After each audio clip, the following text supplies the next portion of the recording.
Dua, kami MUT menjunjung tinggi NKRI dan Persatuan Republik Indonesia. Tiga, kami MUT mendukung Pilpres 2024 secara aman, damai, adil, dan jujur, tanpa manipulasi data. Empat, kami MUT mengutamakan kepentingan negara di atas kepentingan pribadi dan golongan. Emak Muda di Ogan Ilir deklarasikan dukungan untuk Prabowo pada Pilpres 2024. Dukungan terhadap Ketua Umum Partai Gerindra, Prabowo Subianto menjadi Presiden 2024 terus menggema.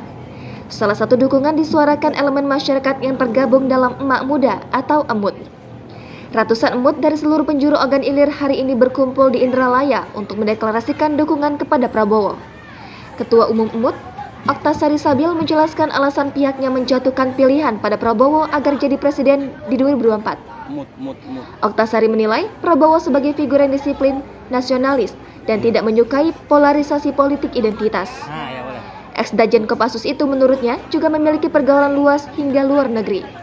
Oktasari mengingatkan, kontestasi Pilpres 2024 harus memiliki pemimpin negara dan pemerintahan yang lebih kuat.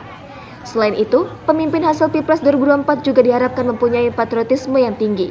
Dia menekankan Indonesia butuh pemimpin yang tegas, karismatik, dan negarawan. Indonesia juga perlu sosok pemimpin yang menjunjung tinggi nilai-nilai demokrasi, mengayomi dan menjaga kedaulatan rakyat.